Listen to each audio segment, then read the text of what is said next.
నమస్తే, welcome to think Andhra. నేను మీ ప్రియాంకరావు.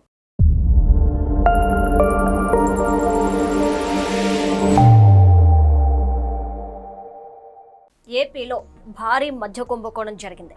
ఓట్లేసి గెలిపించిన జనాల్ని వైఎస్ఆర్సీపీ పార్టీ వాళ్ళు నాశనం చేశారు, చంపేశారు అని చెప్పి కూటమంటుంది. అయితే సిట్ కూడా ఏపీలో ఇంతటి కుంభకోణం జరిగిందని చెప్తూనే 2014-19 మధ్య లివర్, కిడ్నీ, నరాల వ్యాధితో చనిపోయిన వాళ్ళ సంఖ్య 14,000 పైచిలుకుంటే 2019 నుండి 24 అంటే జగన్మోహన్ రెడ్డి గారి హయాంలో ఈ కిడ్నీ, లివర్, నరాల బాధిత ప్రజలు ఎంతమంది చనిపోయారంటే 29,000 పైచిలుకున్నారు. ఇదంతా కూడా కల్తీ మద్యం తాగడం వల్లే ఇది జరిగింది అని చెప్పేసి సిట్ చెప్తుంది. కానీ వైఎస్ఆర్సీపీ వాళ్ళు ఇలాంటిదేం జరగలేదు, ఇదంతా ఊహ. మిథున్ రెడ్డి గారు కావచ్చు, లేదంటే మిగిలిన వాళ్ళు కావచ్చు, టీడీపీ వాళ్ళని, లోకేష్ని తిట్టారు కాబట్టి కక్షపూరితంగా ఈ ఒక లేని స్కామ్ ని క్రియేట్ చేసి వీళ్ళందరినీ అరెస్ట్ చేశారు అంటూ సాక్ష్యాలు సిట్ చూపిస్తున్నప్పటికీ వైసీపీ వాళ్ళు అంటున్నారు. సో వీళ్ళ ముగ్గురులో ఎవరి మాట నమ్మాలి? నిజంగానే కుంభకోణం జరిగిందా? మరైతే జరిగితే ఈ డబ్బంతా ఎక్కడికి వెళ్ళింది? గవర్నమెంటే మద్యాన్ని అమ్ముద్ది కాబట్టి మరి స్కామ్ ఎలా జరుగుద్ది? ఇది పెద్ద ప్రశ్నగా ఉంది. సో దీనికి సంబంధించి మనతో మాట్లాడడానికి జ్యోత్స్న గారు ఉన్నారు. ఆవిడ టీడీపీ నేషనల్ స్పోక్ పర్సన్. ఆవిడతో మాట్లాడి మరిన్ని విషయాలు తెలుసుకుందాం. నమస్కారం మ్యామ్. ఎలా ఉన్నారు? మ్యామ్, ఏపీలో పెద్ద కుంభకోణం జరిగింది. ఎక్కడ వరల్డ్ వైడ్గా జరగలేదు ఇలాంటిదని. ప్రజలు ప్రాణాలు కోల్పోయారు అని ఇటు కూటమి కావచ్చు, సిట్ కావచ్చు అంటుంది. కానీ వైసీపీ మాత్రం కక్షపూరితంగా ఇదంతా చేస్తున్నారు, అలాంటి కుంభకోణం అస్సలే జరగలేదు అని చెప్పి గట్టిగా వైసీపీ వాదిస్తుంది.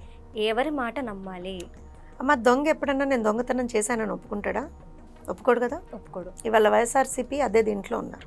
ఎందుకు చెప్తున్నానంటే నేను ఒక విషయం చెప్తాను, చాలా జెన్యున్గా మాట్లాడుకున్నాను. ఒకవేళ కుంభకోణం జరగలేదు, ఏమీ జరగలేదు అని అనుకున్నాం. ఫర్ ఎగ్జాంపుల్ వాళ్ళు అంటున్నారు కదా, మేము అసలు ఏం చేయలేదండి, మేము అసలు మమ్మల్ని మీరు చూస్తే మీరు మా నోట్లో వేలు పెట్టినా మేము కొరకలేనంతగా అంత మంచి వాళ్ళం అండి, అమాయకులు అండి అని చెప్తున్నారు. నేను ఒకటే చెప్తున్నాను, అసలు నేను డబ్బు గురించి కూడా మాట్లాడలేదు. I'm not even talking about money. అసలు అందులో ఎన్ని వేల కోట్లు ఇన్వాల్వ్ అయి ఉన్నాయి, ఎన్ని లక్షల కోట్లు ఇన్వాల్వ్ అయ్యి నేను మాట్లాడలేదు. కానీ వైఎస్ఆర్సీపీ హయాంలో అంటే 2019 నుంచి 24 వరకు 30,000 మంది మద్యం తాగి చనిపోయారు. కల్తీ మద్యం కావచ్చు, కళ్ళు ఇలాంటి వాటి వల్ల కావచ్చు, 30,000 మంది చనిపోయారు.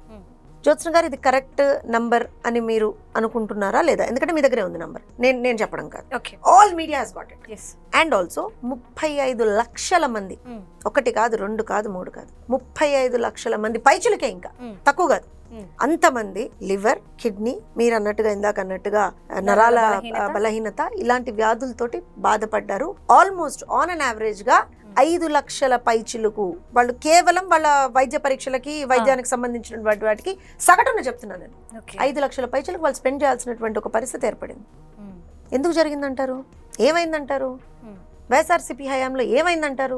అంటే మేడం, మరి వైఎస్ఆర్సీపీ వచ్చిన తర్వాత కదా కరోనా రావడం, వ్యాక్సిన్ అని ఇలాంటివి కూడా వచ్చినాయి కదా మేడం, వాటి వల్ల. వైఎస్ఆర్సీపీ వచ్చిన తర్వాత వ్యాక్సిన్ రావడం ఏంటండి? మీరు భలే ఉన్నారు. అంటే కరోనా వచ్చిన తర్వాత వ్యాక్సిన్ వేయించుకోవడం వల్ల కూడా సైడ్ ఎఫెక్ట్స్ వచ్చి కొంతమంది. నేను అదే చెప్తున్నాను, అది డిఫరెంట్ నంబర్ అమ్మా. అసలు ఆ నెంబర్ కి ఈ నెంబర్ కి దేర్ ఇస్ నో లింక్. ఆ నెంబర్ డిఫరెంట్. ఓకే. సో ఇది ఎక్స్క్లూజివ్ గా ఆల్కహాల్ రిలేటెడ్ డెత్స్ ఇవి. ఓకే. ఈ 30,000 ఏవైతే నేను చెప్తున్నానో ఇవి ఆల్కహాల్ రిలేటెడ్ డెత్స్. ఇది నేనో, మీరో, లేకపోతే తెలుగుదేశం పార్టీయో, జనసేన పార్టీయో, భారతీయ జనతా పార్టీయో, వైఎస్ఆర్సీపీయో చెప్పిన లెక్కలు కావేవి, అఫీషియల్ లెక్కలు ఇవి. Alcohol related deaths. మీ అందరికీ గుర్తుంటే ఒక పెద్ద ఇన్సిడెంట్, 26 మందో 27 మందో చనిపోయారు కల్తీ మద్యం తాగడం వల్ల. ఆ రోజున ఇదే మాట మేము రేస్ చేస్తే ఏమన్నారు వైఎస్ఆర్సీపీ వాళ్ళు? లేదు అలాంటిది ఏం లేదు, అలాంటిది లేదు అన్నారు. కానీ విత్ ఫ్యాక్ట్స్, విత్ ప్రూఫ్స్ మేము బయట పెట్టాం కదా ఆ రోజున కూడా. సో ఇది జరిగిందమ్మా. నా ఇంకో పాయింట్ ఏంటి అని అంటే, ప్రజల ఆరోగ్యాలతోటి చెలగాటం ఆడారు వాళ్ళు. చెలగాటం ఆడిన తర్వాత వాళ్ళు ఏమనుకున్నారంటే, మమ్మల్ని ఏమంటే పిల్లి కళ్ళు మూసుకొని పాలు తాగుతూ నన్ను ఎవ్వరు చూడలేదు అనుకుంటుంది. అలాగా మేము మద్యం దుకాణాలన్నీ కూడా గవర్నమెంట్ కంట్రోల్లో పెట్టాం కదా, గవర్నమెంట్ అండర్లోనే మద్యం దుకాణాలు నడుస్తున్నాయి కదా, అక్కడెక్కడ స్కామ్ అవుతుంది అని ఒక్కొక్కళ్ళు వచ్చి గత 4 రోజుల నుంచో 5 రోజుల నుంచో అరుస్తున్నారు. మీరు కనుక నిజంగా ఏ స్కామ్ చెయ్యకపోతే, ఫర్గెట్ అబౌట్ మనీ అగైన్, ఏ స్కామో ఇన్ టర్మ్స్ ఆఫ్ బ్రాండ్స్, ఆ కల్తీ మద్యాన్ని కనుక మీరు అమ్మకపోతే ఎందుకు ఎక్కడా కూడా డాక్యుమెంటేషన్ లేదు? డాక్యుమెంటేషన్ అని అంటే, మీరు ఇవాళ రోజున గమనిస్తే ఒక చిన్న లెటర్ తేడాతోటి ఇమిటేషన్ బ్రాండ్స్ తీసుకొచ్చారు వాళ్ళు. చిన్న లెటర్ తేడాతోటి, లేదా ఇంకో వర్డ్ యాడ్ చేసి, ఒక వర్డ్ తీసేసి ఒక వర్డ్ తీసేసి, ఒక లెటర్ యాడ్ చేసో ఒక లెటర్ తీసేసి, ఒక వర్డ్ యాడ్ చేసో, ఇట్లా వాళ్ళు ఇమిటేషన్ బ్రాండ్స్ తీసుకొచ్చారు.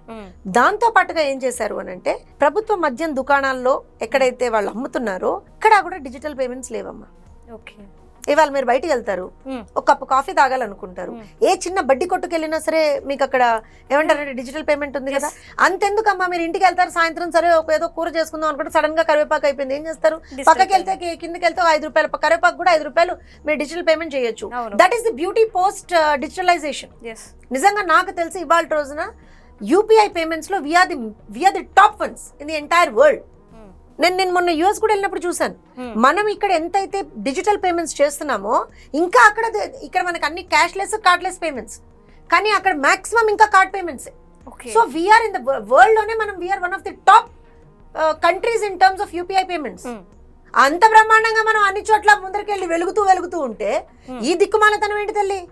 రాష్ట్రంలో ఎందుకమ్మా డిజిటల్ పేమెంట్స్ లేవు? అది ఒక్క మధ్యంలోనే ఎందుకు? రీజన్ ఏంటి అంటే దీనికి ఒక ఆన్సర్ వాళ్ళు చెప్పారు మేడం. ఏంటి అంటే మేము మద్య నిషేధం చేస్తామని చెప్పాము, 8 గంటల తర్వాత అయితే అందరూ వస్తారు కాబట్టి ఈ లోపే మేము పెట్టాము, అందరి దగ్గర క్యాష్ ఉండదు, డిజిటల్ పేమెంట్ చేయాల్సి వస్తుంది కాబట్టి మేము మద్య నిషేధం కోసం ధరలు పెంచాము, అలానే టైం అనేది లిమిట్ పెట్టాము అని చెప్పి వాళ్ళు చాలా క్లియర్ గా చెప్తున్నారు కదా మేడం. అమ్మా ఇదే ఎక్స్ప్లెనేషన్ ఒక్కసారి మీ మనస్సాక్షిని అడగండి. నేనేం మాట్లాడు, మీ మనస్సాక్షిని మీరు అడగండి. జ్యోత్స్న గారు వాళ్ళు చెప్పిన ఎక్స్ప్లెనేషన్ నాకు ఎందుకో కరెక్ట్ అనిపిస్తుంది అని ఒక్కసారి మీరు అడగండి.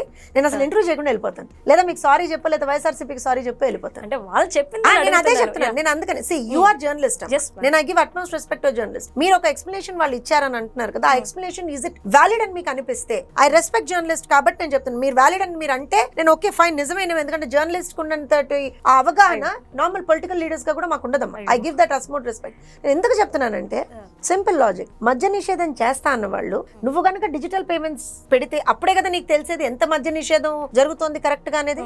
ఎందుకంటే నువ్వు ఎప్పుడైతే ధరలు పెంచుతావో కన్సంప్షన్ తగ్గిపోతుందో, అకార్డింగ్ టు యూ నేను ధరలు పెంచితే కన్సంప్షన్ తగ్గిపోతుందండి అని చెప్పాడు కదా జగన్మోహన్ రెడ్డి ఆ రోజున. అలాంటప్పుడు అలాంటి కన్సంప్షన్ తగ్గిపోయి ధరలు పెరిగినప్పుడు కన్సంప్షన్ తగ్గిపోయింది అనుకో, ఈ డిఫరెన్స్ నాకు క్లియర్ గా డిజిటల్ పేమెంట్స్ లో కనబడుతుంది కదా. సేల్స్ ఎంత ఉన్నాయి అంటే వాల్యూమ్ ఆఫ్ సేల్స్ ఎంత ఉంది, how much am I getting back, earlier sales ఎంత ఉన్నాయి, దానికి ఎంత వచ్చింది. సో ఇప్పుడు నేను ధరలు పెంచిన తర్వాత మ్యాథ్స్ లో నన్ను మాట్లాడమంటే జగన్మోహన్ రెడ్డికి లిటరల్ గా కూర్చోబెట్టి 2 గంటలు క్లాస్ ఇస్తా. ఏ మ్యాథ్స్ అయితే జగన్మోహన్ రెడ్డి చెప్తున్నాడో నేను ధరలు పెంచాను కాబట్టి మద్య నిషేధం చాలా బ్రహ్మాండంగా పెట్టానని చెప్తున్నాడు కదా. సింపుల్ లాజిక్ అమ్మా, నువ్వు ప్రభుత్వ దుకాణాల్లో నేను మద్యం అమ్ముతున్నప్పుడు రైట్, అలాంటప్పుడు యు ఆర్ సేయింగ్ దట్ నేను ధరలు పెంచాను సో కన్సంప్షన్ తగ్గిపోయింది అంటున్నావు. నా ఉద్దేశం అదే అంటున్నావు. అలాంటప్పుడు నువ్వు ఎప్పుడైతే డిజిటల్ పేమెంట్స్ పెడతావో అప్పుడే కదా తెలిసేది 2014 నుంచి 19 వరకు ఎంత సేల్స్ అయినాయి, ఎంత ఆదాయం వచ్చింది, ఆ ఆదాయం ఇవాళ రోజున ఎట్లా ఉంది అంటే సేల్స్ తగ్గిపోయాయి, ఆదాయం పెరిగింది, ఎందుకంటే నేను ధరలు పెంచాను. నీకే మంచిది కదా జగన్మోహన్ రెడ్డి, అది ఎందుకు చేయాలి ఆ రోజున? చూపించుకునేవాడిగా అందరికి, లేని బట్టలు నొక్కా అని చెప్పే బదులు చూపించుకునేవాడుగా ఎందుకు చేయాలా? Because I tell you the catch here. వాళ్ళు ఏం చేశారు అని అంటే, 1 కల్తీ మద్యం అమ్మారు, 2 దొంగ బ్రాండ్స్ నమ్మారు, 3 ఏం చేశారు అని అంటే ఇప్పుడు అమ్మిన ఎక్సెస్ అమౌంట్స్ తోటి వాటిని అమ్మారు, ఎక్సెస్ ప్రైసింగ్ తోటి అమ్మారు, 100 రూపాయలు 200 300 పెట్టి అమ్మారు, ఎవడో అడిగేవాడు లేడు. అట్లాంటప్పుడు అమ్మారు. అమ్మిన తర్వాత డబ్బులు వస్తాయి, ఆ డబ్బులు ఏం చేయాలి? నేను డిజిటల్ పేమెంట్ పెట్టాను అనుకోండి, దానికి ఒక ట్రాక్ ఉంటుంది కదా. అందుకని వీళ్ళు ఏం చేశారు అని అంటే దాన్ని క్యాష్ పేమెంట్స్ చేశారు. క్యాష్ పేమెంట్స్ చేసి ఇప్పుడు మీ దగ్గర, మీ కెమెరామెన్ దగ్గర, ఇంకోళ్ళ దగ్గర 100 200 అలా ప్రతి దాని మీద they have been extra charging that, excessive గా చార్జ్ చేస్తున్నారు. చార్జ్ చేసిన తర్వాత ఏం జరుగుతుంది? డబ్బులు ఉంటాయి కదా, ఎక్కడ పోవాలా డబ్బులు? ఉన్నారు కదా ఇప్పుడు ఇవాళ అరెస్ట్ అయిన ప్రబుద్ధులు కొంతమంది ఉన్నారు కదా, కొంతమంది ఇంకా చాలా మంది ఉన్నారు అరెస్ట్ అయ్యే వాళ్ళు. మాకు తెలియదు అసలు ఎక్స్టెన్షన్ ఆఫ్ దిస్ స్కామ్ అనేది నిజంగా అంటే పార్టీగా మాకు అంత అవగాహన లేదండి, మాకు తెలియదు. మాకు తెలిసింది ఏంటంటే అవును వీళ్ళు లక్షల కోట్లు అయితే దీంట్లో దోచేశారు, మద్యం ఒక మాఫియా నడిపారు మద్యం అని అయితే మాకు అప్పుడు అర్థమైంది మేము ప్రతిపక్షంలో ఉన్నప్పుడు. కానీ ఇప్పుడు సిట్ విచారణ చేసిన విషయాలు ఆఫీషియల్స్ బయటికి చెప్తూ ఉన్నారు కదా, ప్రెస్ మీట్స్ పెట్టి చెప్తున్నప్పుడు నిజంగా length and breadth of the scam నిజంగా చూస్తే దడుచుకున్నాం మేమందరం. ఆ డబ్బులేంటి, ఆ లక్షల కోట్లేంటి, దుబాయ్ లో షెల్ కంపెనీలేంటి, గోల్డ్ కొండాలేంటి, రియల్ ఎస్టేట్లేంటి, ఎక్కడెక్కడ ఐలాండ్లు కొనడం ఏంటి, ఎక్స్క్లూజివ్ గా బండ్లు పెట్టారు వీళ్ళు, 4-5 బండ్లు. ఆ బండ్లకి ఇంకొక పనే లేదు వాటికి. ఇక్కడి నుంచి అక్కడికి, అక్కడి నుంచి అక్కడికి, అక్కడి నుంచి అక్కడికి క్యాష్లే ట్రాన్స్ఫర్ చేయడం. ఇవి ఈ ప్యాలెస్ నుంచి ఆ ప్యాలెస్ కి, ఆ ప్యాలెస్ నుంచి ఇంకో ప్యాలెస్ కి కట్టుకున్నాడు కదా 3-4 ప్యాలెస్లు. తాడేపల్లి ఒకటి, యలహంకలో ఒకటి, ఇక్కడ హైదరాబాద్ లోటి, ఇంకో దగ్గర ఒకటి అన్ని కట్టుకున్నాడు కదా. సో అంటే even why am I telling you this is even we were very surprised. అంటే ఈ రకంగా కూడా స్కామ్ చెయ్యొచ్చా అని. ఇన్వెస్టిగేషన్ చాలా స్ట్రాంగ్గా జరగాలని నేను ఎందుకు కోరుకుంటున్నా అంటే, ఒక పౌరురాలిగా కొన్ని లక్షల మంది జీవితాలతో వీళ్ళు చెలగాటమాడారు, వాళ్ళ ఆరోగ్యాలతో చెలగాటమాడారు, వాళ్ళ ఫైనాన్షియల్ కండిషన్స్తో చెలగాటలాడారు. మీరు గమనించండి అమ్మా, ఒక సాధారణమైనటువంటి ఒక కూలి రోజువారీ పని చేసుకుని వచ్చిన తర్వాత అతని దగ్గర నుంచి కూడా దోచుకున్నారా లేదా? దోచుకున్న డబ్బును దాచుకున్నారా లేదా? దాచుకుని ఇవాళ రోజున మాకేం తెలియదు, మేము సచ్చిల్నవి అంటే ఎవరు నమ్ముతారు? మిథున్ రెడ్డి గారు బయటకు వచ్చి ఇది నిలిచే కేసు కాదు, నిలబడే కేసు కాదు. అది నిలబడే కేసు, పరిగెత్తే కేసు, అవన్నీ మీకెందుకు? మీరు తప్పు చేశారు, అది ఎస్టాబ్లిష్ అయింది. అంటే తప్పు చేశారు అని చెప్పి మీరు అంటున్నారు కదా. సో వైసీపీ వాళ్ళు ఒక మాట అన్నారు మ్యామ్, చంద్రబాబు నాయుడు గారు అరెస్ట్ కావచ్చు, లేదంటే లోకేష్ గారిని మాట్లాడిన మాటలకు కావచ్చు, వీళ్ళు హర్ట్ అయ్యి కూటమి ప్రభుత్వం సిట్ అనే ఒక కమిటీని వేసుకొని కక్షపూరితంగా వీళ్ళని అరెస్టులు చేపిస్తుంది. ఈ అరెస్ట్కి ఒక రీజన్ చూపించాలి స్క్రీన్ మీద కాబట్టి మధ్య కుంభకోణం అని చూపిస్తుంది. నేను ఒక్కటే మాట చెప్తాను, అలా మాట్లాడినటువంటి అంటే ఇక్కడ బుర్రలో ఏమి వాళ్ళకి స్టఫ్ ఉందని నేను అనుకోవట్లేదు. ఎందుకో చెప్తాను వినండి. ఈ పర్టిక్యులర్ కేసే కానీ మీరు ఏ కేసు అన్నా తీసుకోండి, మేము కక్షపూరితంగా చేస్తున్నాం అని అనే వాళ్ళకి సమాధానం చెప్తున్నాను. కక్షపూరితం అంటే ఏంటో తెలుసా? ఏ విధమైనటువంటి ఆధారాలు లేకుండా, ఏ విధమైనటువంటి ఒక్కొక్క రూల్స్, నార్మ్స్, ప్రొసీజర్స్ ఏం ఫాలో కాకుండా జగన్మోహన్ రెడ్డి ఇష్టారీతిన ఆ రోజున ఎలా అయితే చంద్రబాబు నాయుడు గారిని కావచ్చు, అచ్చెన్నాయుడు గారిని కావచ్చు, కొల్లు రవీంద్ర గారిని కావచ్చు, ఇలా నేను చెప్పుకుంటూ పోతే మా పార్టీలో ఉన్నటువంటి మేజర్ నాయకులందరి మీద ఏ రకంగా అయితే కేసులు పెట్టి, అక్రమ కేసులు పెట్టి, వాళ్ళని అరెస్టులు చేసి, వాళ్ళని ఏమంటారంటే ఇబ్బందులు పెట్టారో, వాటిని కక్షపూరితమైనటువంటి చర్యలుగా మనం చూసాం. అంటే we all know about it. ఇవాళ ఎవరి మీద కక్ష కట్టాం కదా తల్లి మేము? ఇప్పుడు మిథున్ రెడ్డి గారు అనేటువంటి వ్యక్తి ఎక్కడి వరకు వెళ్ళాడమ్మా ముందస్తు బెయిల్ కోసం? సుప్రీంకోర్టు కదా. నిజంగా ఇది కక్షపూరితమైనటువంటి ఒక చర్య మా నుంచి అయితే, నిజంగా ఆయన బెయిల్కి వెళ్ళేటువంటి ముందస్తు బెయిల్కి వెళ్ళి అక్కడికి వెళ్ళి ఇక్కడ కాదనిపించుకొని అక్కడ కాదనిపించుకొని వస్తాడా? లేదు. అలాంటి అవకాశాలు ఉంటాయా? వల్లభనేని వంశీకి కూడా అవకాశం వచ్చింది కదా, పేరు నాని కూడా అవకాశం తీసుకునే తిరుగుతున్నాడు కదా ఇవాళ రోజున. అంతెందుకమ్మా, మొన్న నిస్సిగ్గుగా ఒక మహిళా ఎమ్మెల్యే మీద ఎంత వల్గర్ గా మాట్లాడాడు ప్రసన్న కుమార్ రెడ్డి అనేటువంటి వ్యక్తి. అతనికి రేపు ఎప్పుడో విచారణకి అటెండ్ అవ్వమని చెప్పి నోటీసులు ఇచ్చారు. మాకు కోపం లేదా? నిజంగా కూడా జగన్మోహన్ రెడ్డి భాషలో చెప్పాలంటే మాకు బీపీలు రావా? మాకు కోపం రాదా? మాకు బీపీలు రావా? కానీ మా నాయకుడు చంద్రబాబు నాయుడు గారు ఏదైనా సరే according to rule, according to procedure, according to protocol, according to the rule book, law పరంగా మాత్రమే ఆయన చేస్తారు, చట్టపరంగా మాత్రమే ఆయన వెళ్తారు. ఎక్కడ కూడా డీవియేషన్స్ ఉండవు, నో షార్ట్ కట్స్. మా అందరికీ కోపమే జగన్మోహన్ రెడ్డి అంటే, మా అందరికీ కోపమే రోజా అంటే, మా అందరికీ కోపమే అక్కడ ఉన్నటువంటి నాయకులు ఎవరెవరైతే ఇష్టారీతన మాట్లాడారో చంద్రబాబు నాయుడు గారి గురించి, లోకేష్ గారి గురించి, అందరికీ కోపమే అమ్మ. కోపం లేదని నేను అన్ను, కానీ మేము వాళ్ళలాగా సైకోపాత్ల లాగా బిహేవ్ చేయం ఎప్పుడు కూడా. ఎందుకంటే మా తెలుగుదేశం పార్టీ, మా నాయకుడు నారా చంద్రబాబు నాయుడు గారు ఆయన ఒకటే చెప్తారు, తప్పు చేసిన వాళ్ళకి శిక్ష పడుతుంది, కానీ రూల్ ప్రకారంగా మనం వెళ్ళాలి, రూల్ డీవియేట్ అవ్వకూడదు, రూల్ బుక్ ఎక్కడా డీవియేట్ అవ్వకూడదు. సో మద్యం కేసు విషయంలో కూడా మాకు సంబంధం లేనటువంటి అంశం అమ్మా. మేము ఒక పొలిటికల్ పార్టీగా అందులో మాఫియా నడిపారు Jaganmohan Reddy and batch, and దాన్ని విచారించాలి అని చెప్పి మేము ఇప్పుడు కాదు, ప్రతిపక్షంలో ఉన్నప్పటి నుంచి కొట్లాడుతున్నాం. ఇంకా మీరు నన్ను గట్టిగా అడిగితే ఇంకా కొంచెం గట్టిగా ఫాస్ట్ గా వెళ్ళాలేమో ఇన్వెస్టిగేషన్ నేను అనుకుంటున్నా.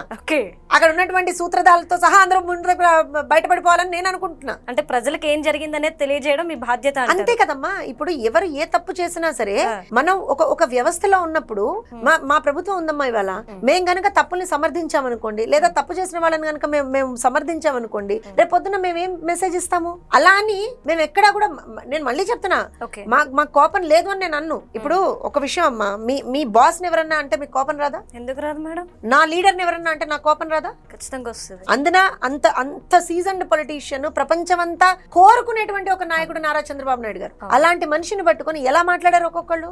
అందరికీ కోపం వస్తుంది, ఎవరికి రాదని నేను అన్ను. చంద్రబాబు నాయుడు గారు అభిమానులకి, పసుపు సైనికులకి, తెలుగుదేశం పార్టీ కార్యకర్తలకి, తెలుగుదేశం పార్టీ నాయకులకి, వారి కుటుంబ సభ్యులకి అందరికీ కోపం వస్తుంది. కానీ మేం చాలా కంట్రోల్డ్ గా మా ఇమోషన్స్ ని కంట్రోల్లో పెట్టుకుంటూ ప్రజలకి ఏ విధమైనటువంటి అసౌకర్యం కలగకుండా రూల్స్ ని ఎక్కడ అతిక్రమించకుండా ఒక ప్రాపర్ ప్రొసీజర్ లో మేము వెళ్తూ ఉంటాం. అది ఎందుకంటే అక్కడ ఉన్నటువంటిది మా నాయకుడు కాబట్టి. అదే జగన్మోహన్ రెడ్డి అనుకోండి, అదేదో సినిమాలో ఒక అమ్మాయి చెప్తూ ఉంటుంది, హీరోయిన్, ఇచ్చేయండి సార్ బెయిల్, ఇచ్చేయండి సార్ అన్నట్టుగా, వేసేయండి సార్ జైల్లో వేసేయండి సార్ అని చెప్తుంటాడు జగన్మోహన్ రెడ్డి.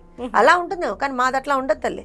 చంద్రబాబు నాయుడు గారు will never accept such kind of things. ఆయన జగన్మోహన్ రెడ్డి మనల్ని జైల్లో వేసాడు కాబట్టి మనం జగన్మోహన్ రెడ్డిని జైల్లో వేస్తాం, లేదా జగన్మోహన్ రెడ్డి పార్టీ వాళ్ళని జైల్లో వేస్తాం అనేటువంటిది మా ఇదే కాదు. తప్పు చేస్తే మాత్రం you have to face the consequences. అందులో ఏ డౌట్ లేదు. And we will not budge. ఎవ్వరు ఏం చెప్పినా సరే తప్పు చేసిన వాళ్ళకి శిక్ష పడుతుంది. అండ్ ఎక్కడా కూడా మేము రూల్ బుక్ ను అతిక్రమించము. వాళ్ళకు ఉండేటువంటి ప్రతి ఒక్క అవకాశాన్ని, ఇప్పుడు టెర్రరిస్టులకు కూడా అవకాశాలు ఉంటాయమ్మా. వాళ్ళని వాళ్ళు డిఫెండ్ చేసుకోవడానికి టెర్రరిస్టులకు కూడా అవకాశాలు ఇస్తారు. వీళ్ళేం డిఫరెంట్, వీళ్ళు పొలిటికల్ టెర్రరిస్ట్లే. సో అలాంటి వీళ్ళకి కూడా అవకాశాలు ఉంటాయి. ఎందుకు ఉండవు? వాళ్ళని వాళ్ళు డిఫెండ్ చేసుకోవడానికి అవకాశాలు ఇస్తూనే ఉంటారు. Because we live in a society and we live in a frame work కదా. ఆ ఫ్రేమ్ వర్క్ ప్రకారంగానే మేము ఉంటాం. కాకపోతే ఒకటి చెప్తున్నాం, మద్యం కుంభకోణం అనేటువంటిది మనం దీన్ని ఓన్లీ డబ్బు రూపకంగానే మాత్రమే చూడొద్దమ్మా. There is a lot of implications to it. కొన్ని వేల జీవితాల్ని చిదిమేశారు, కొన్ని లక్షల కుటుంబాలని రోడ్డున పాడేశారు. వాళ్ళ అధికార దాహంతో, వాళ్ళ ధన దాహంతో కొన్ని వేల కుటుంబాల్లో చిచ్చు పెట్టారు, కొన్ని లక్షల కుటుంబాలని రోడ్డునేశారు. సో అలాంటి వాళ్ళకి శిక్ష పడాలి కదా, పడుతుంది. Okay, right. Thank you so much ma'am.